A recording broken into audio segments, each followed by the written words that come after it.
Shit too. We caught that a stole. He ain't buy that. Across the country, people are talking about crime in the Bay Area, specifically San Francisco. We're in San Francisco, theft capital of the world. It's getting crazy out here.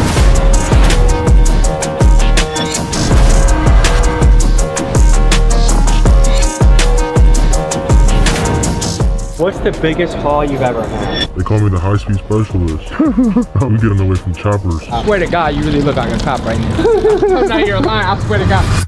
Overall theft in America seems to be dramatically on the rise, and no city better exemplifies this than San Francisco. Another brazen theft at a San Francisco drugstore. It's happened again. 4 women run off after stealing from the CVS pharmacy. $2 million worth of goods suspected to be stolen out of San Francisco. Every day in Bay Area news, you can read stories about car theft, retail theft, robberies, and more. San Francisco was once one of America's golden cities, but the crime here is so wild that newspapers and locals have started referring to this place as Gotham City. Part of why this is happening are policies like Proposition 47. Essentially, what Prop 47 does is make any theft under $950 a misdemeanor where the person stealing faces little to no consequences.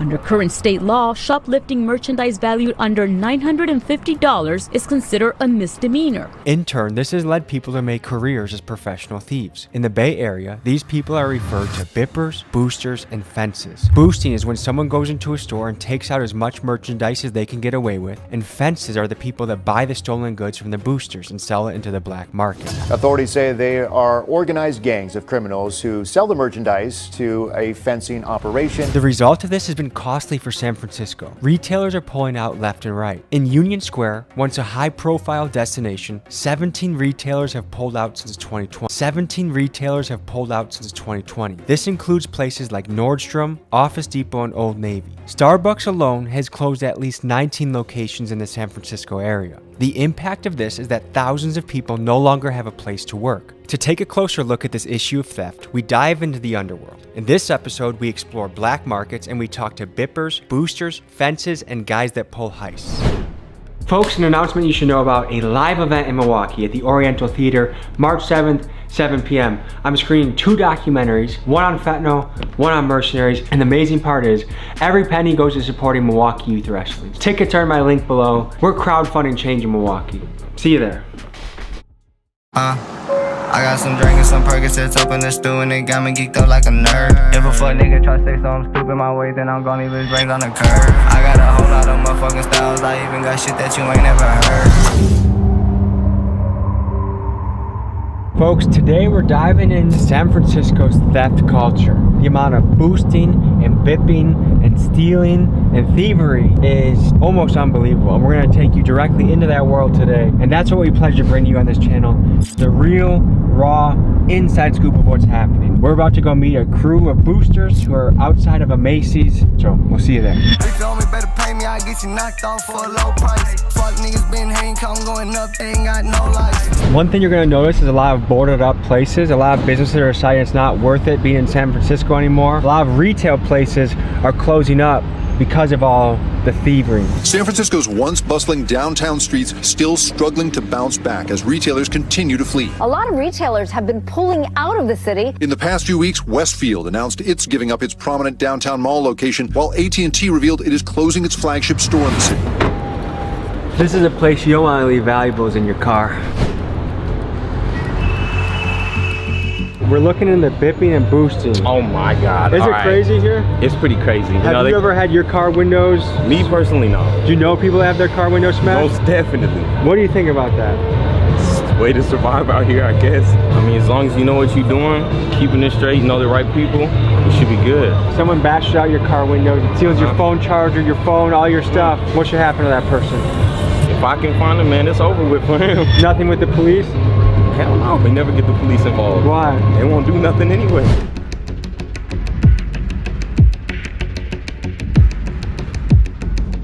How you doing? Good, bro. Nice to meet you. You too, Bob. So this place is crawling with police. I don't know how anyone's gonna get this job done.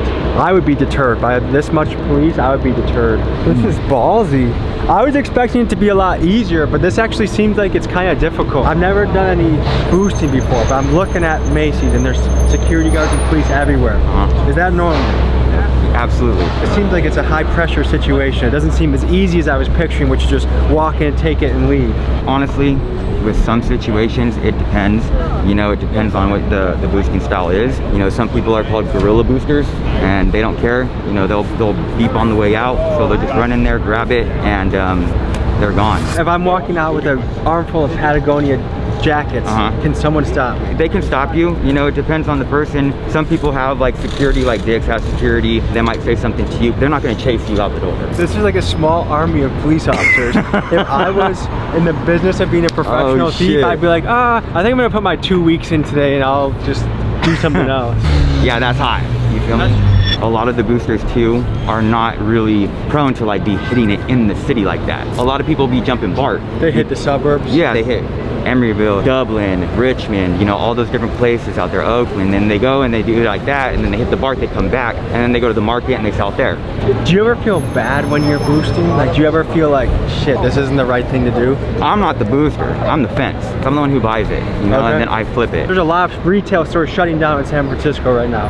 Obviously, the city knows it's going on, and there is some type of economy that it's working for them. The city would be scared to shut down boosting completely for all the different people, because then they would be worried about civilians getting attacked, you know, robbed, the cars getting dipped, those things like that. That's why they have the market open like that. So basically, if people can steal from like Dick's Sporting Goods, it's a lot less dangerous than stealing from individuals. Is that the idea? Yes, they're getting that insurance for those lost products. Dick's Sporting Goods closes. When Walmart closes, like you saw this in Chicago, there was just too much theft, and now people that depend on that place for their groceries, they're out of luck.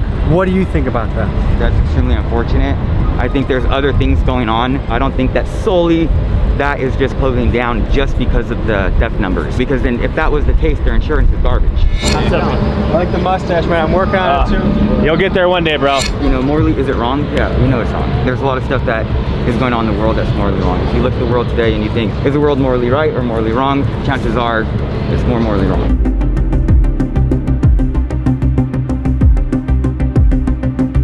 Are you familiar with the term bipping? Yes. What does that mean to you? Breaking a car window and grabbing stuff out of the car. It is a problem in the city. In particular areas, you just don't park your car and expect it to be safe.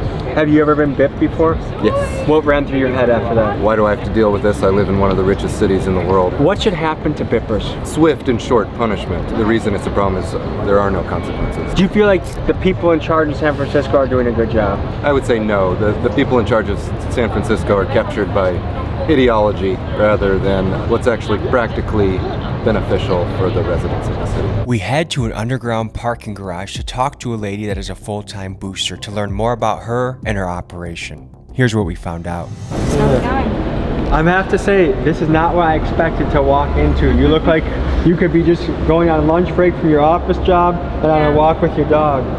Yeah. Tell me a little bit about yourself and how you got into the world of boosting. Life's just been rough for us. I've had 2 jobs and they just didn't go very well. And when you say us, you're talking about you and the dog? Yeah, or? yeah. Okay. She's my little mascot. She comes everywhere with me. She comes to work with me. She boosts with you? Yeah, Is she almost part of the cover a little bit? She's my sidekick. Yeah, no, she's like the very important thing. She has to run and play before I can take her in. Otherwise, she'll start whining and getting a little antsy. So usually by the time I go in there, she's passed out. And I just do is, you know, I take my time. She'll be sleeping and I take it in the fitting room. And then that's where I do my thing. When I go in the fitting rooms, I take everything out. And I fold it as flat as I can and I'll lay her bed on top of it. The only thing that sometimes is a little scary though is like she'll be sitting from here and all of a sudden she's sitting a little high, but I don't think they'll notice. Because there's so much stuff stuffed in there that she's up a little bit? Yeah. So what do you look for when you're boosting? Like, is it a certain dollar amount or a certain type of product? If you were to get something that's $50, you probably sell it for $5, $10. What's the biggest haul you've ever had? About maybe a little over a couple grand. Really? And what was that one? What were the items? Cashmere, they run about $200, $300. Michael Kors, $500, $600, $700 purses and stuff like that. What leads you to do this? Because I would imagine this is a high pressure, high stress kind of job. Yeah, honestly, to survive, to be able to eat, to feed my dog. If you want to eat, you got to do what you got to do, really. There's a domino effect to this, right? Like I know there are a lot of retail stores have shut in San Francisco, and there's people there that depend on that full-time money for their family.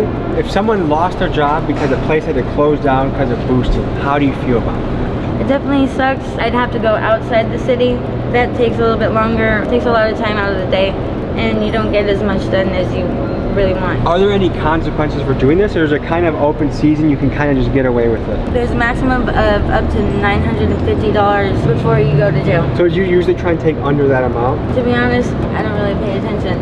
How many days a week about do you go do this? You know what?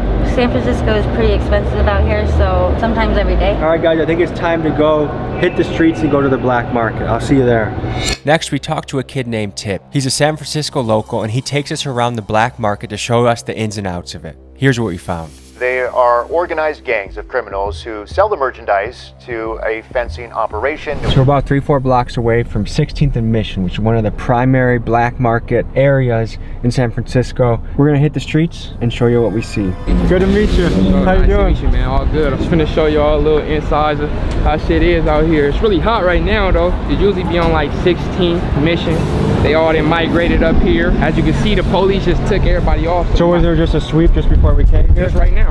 Let's go check it out. This is where it all be before the cops just came and migrated everyone up out of here. You see how they all look. A lot of the fellas that speak Spanish are the guys that run the shit around here? Yeah. Bro, they barely don't even speak English. Everybody who come out here who didn't stole something and got something, they come like right here. This monkey, she's setting up.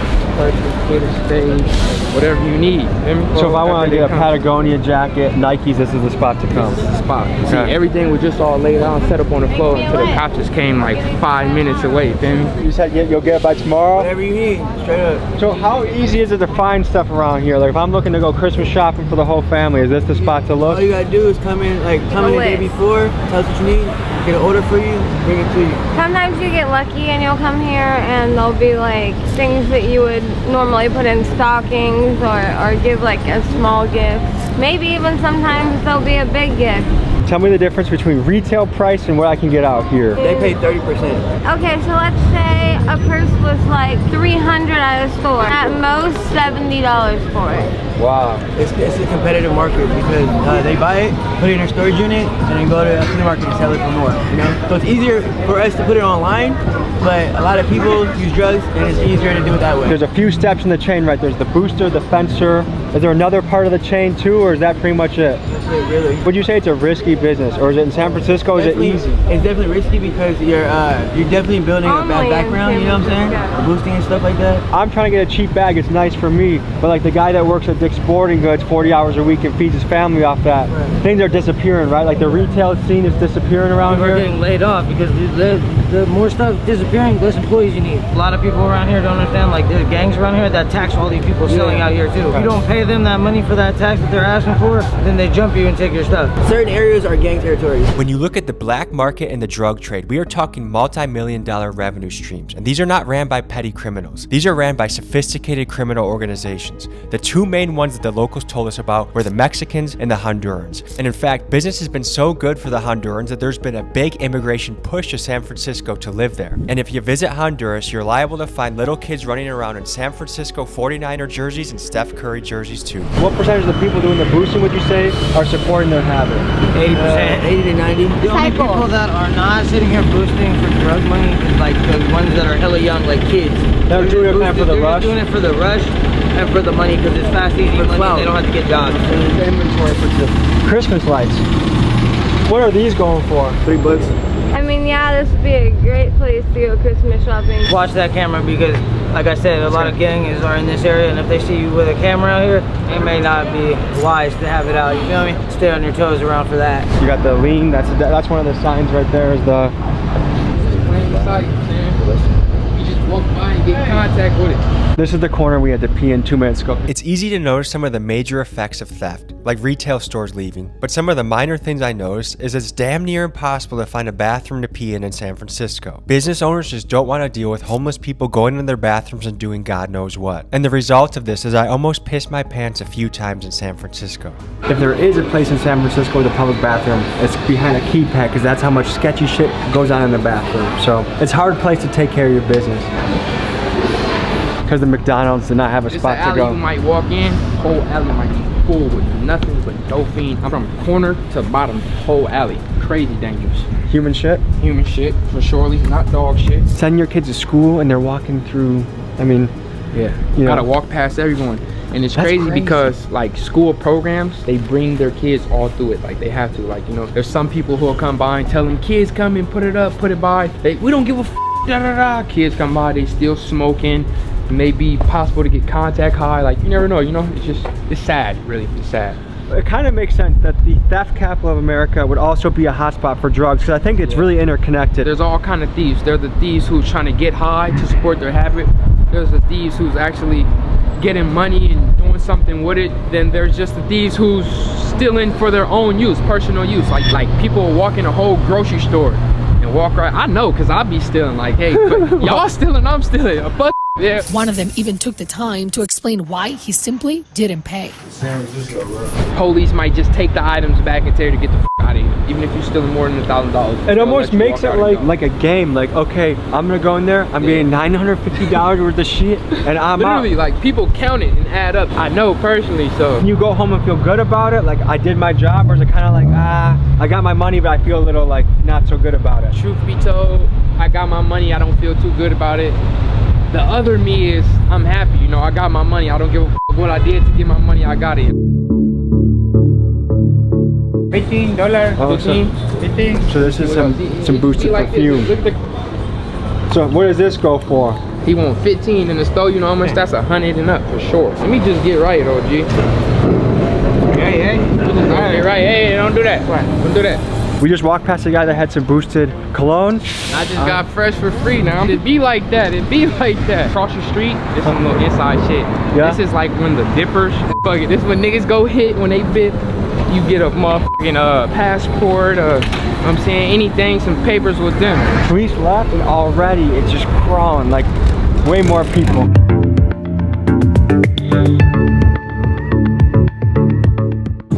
Tools, shampoo, soap, Tylenol.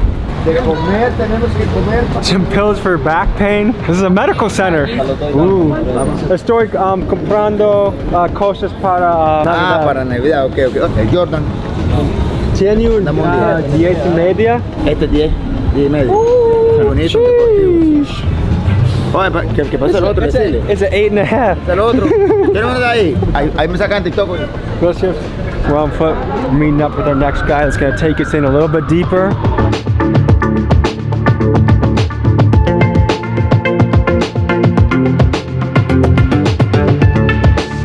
I swear to God, you really look like a cop right now. I'm not here lying, I swear to God. When I seen y'all across the street looking, I was like, that's the narc. I'm like, oh no, gosh. Tommy G, I can't forget Tommy G. How can you tell who's a booster and who's not? They go have a big bag. The real boosters, this is an insider, they go have tinfoil in their bag. So when you walk out, and if it do got a beeper on it, it don't sense with the tinfoil. Who'll run out of a Safeway with fucking a garbage bag full of Tide Pods, might go get 500 out of one Safeway. So now they finna go do another Safeway, another garbage bag, 500. You just made $1,000 in less than an hour. Their store security can't do shit, They right? can't touch you, they can't say nothing. Is he, That's one of my pet peeves. That's one of my pet peeves. We got a clean earth, guys. We got a nice earth.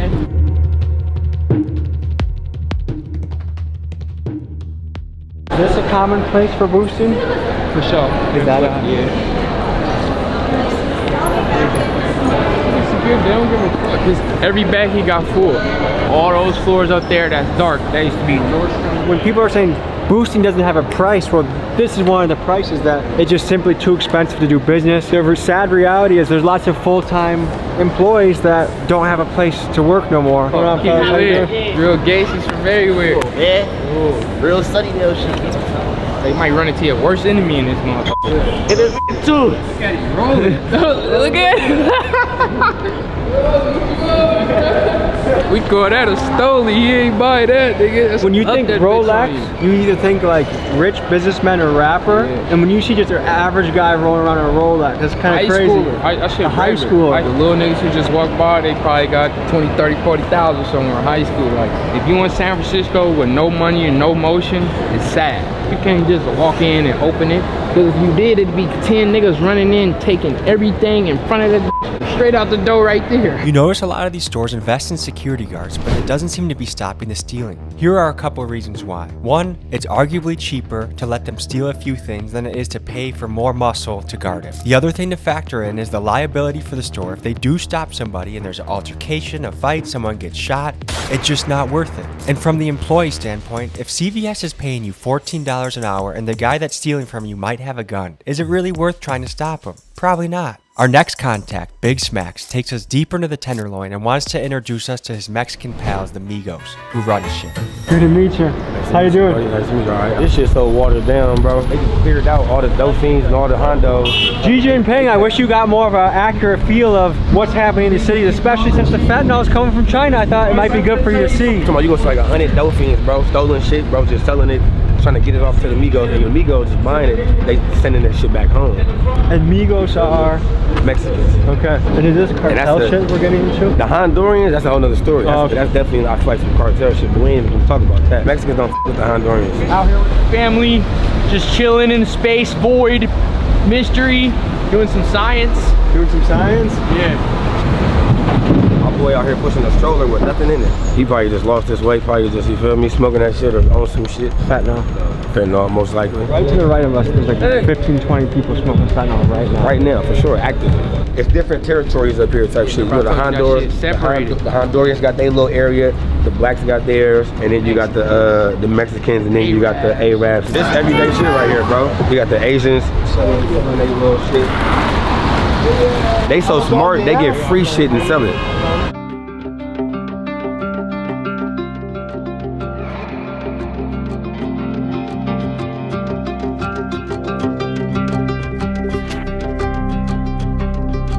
And that foil is supplied by the nonprofits. Exactly. That's crazy to me. Crazy, that's what I'm saying. Crazy. You think that's a bad move for taxpayer money to be? Hell yeah. That's why I would never get a job, ever. I look at this young lady. She probably around our age. That's someone shitting over there? Just got done shitting. We're about to meet some other fellas who really run the market, the Mexicans. Come on, bro. How you doing? You get that famous dude? Yeah. No. Hey, que pasa, mi hombre? It's Tommy G, eh? Everybody know Tommy G. Come on, hey, you know. You gonna blur our face out? Hey, wait, what happened to camera? Hey, wait, no. No. It's, we shoot documentary. No, I know. Hey, look, I got you, bro. He's my YouTuber. See you guys. Have a good day. They've been knowing me since I was a young nigga, like running around, snatching phones and shit, coming to sell that shit to them. Have you ever felt bad after bipping somebody? I ain't gonna lie, nope. What if it's a single mom and she can't afford to fix her windows? I wouldn't know if it's a single mom or not. As long as I don't see it, I would not feel, you feel me? I can't feel no type of way. If I just see the car with her person there, I'm taking it. You just try not to think about who it might be. Exactly.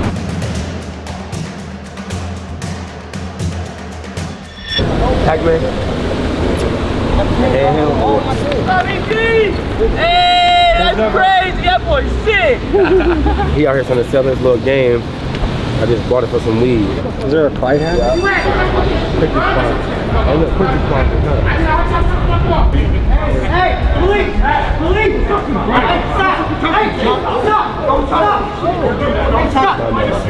Stop! He probably should have calmed her down a little bit, huh? I wasn't going to calm him down.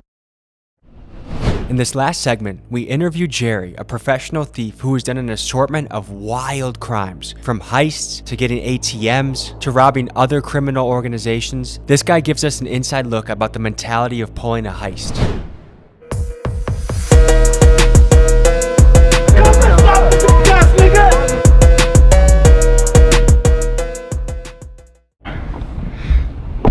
Is there a code name like Jerry you want to go by, or? Yeah, just go by Jerry. So I'm here with Jerry. What kind of stuff do you get into? We do bipping. We run into warehouses. It don't matter, anywhere that got some money, we take safes, ATMs.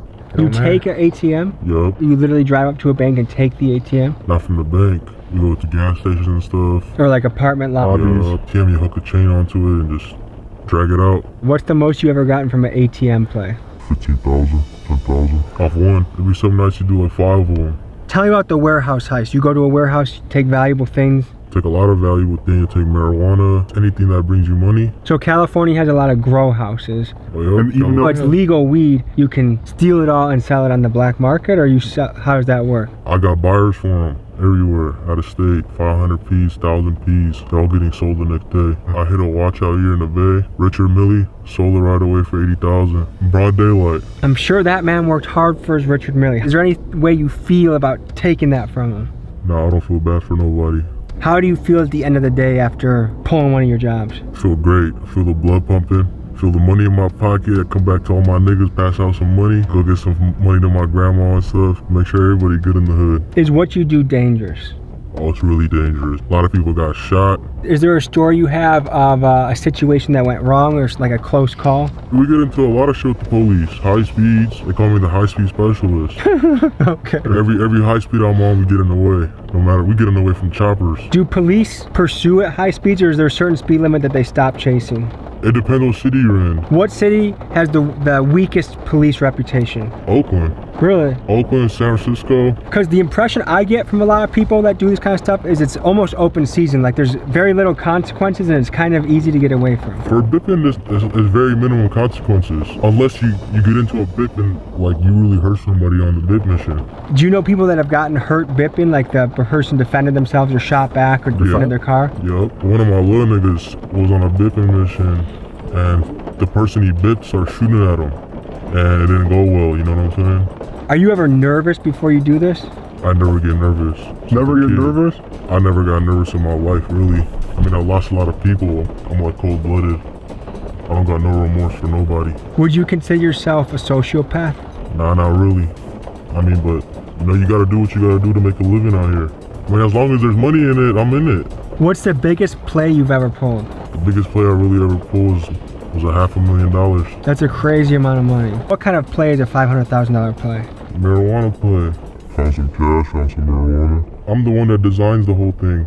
I had it all visualized where the camera is, where to get in from, where to leave from, how to get in, you know, what to do and what not to do. Wow. And what's going through your head as you're doing this? I'm thinking about how good the money will look in my pocket. A lot of people in California think law enforcement has no power anymore. Like, what do you think about that? I think it's true. Law enforcement don't really do shit. What's the longest a chase has ever lasted for you? 30, 40 minutes. Sounds like you enjoy your profession. Of course I enjoy it. So do you kind of look forward to the days that you're about to do it? Yeah. Okay. Where do you see yourself on the scale of good and evil? I'm real evil. Then I can also be a good person to the people that are good to me. Thank you, brother, and stay safe in those streets, okay? All right, folks, so you just got an inside look to the theft capital of America. Thank you for tuning in. We'll see you next week. Peace. Hey, remember back then they ain't give a fuck about me, but now they all do cause they know who I am. I used to hit the block like every day. I would go by a Q and bust it down the grams. I got some niggas that switch off of trapping and rich off of robbing and doing some scams. I got the whole fucking city behind me. They say I'm the go now. Folks, hope you enjoyed this episode. You want to watch another? Here. You want to subscribe? Over here. See you next week.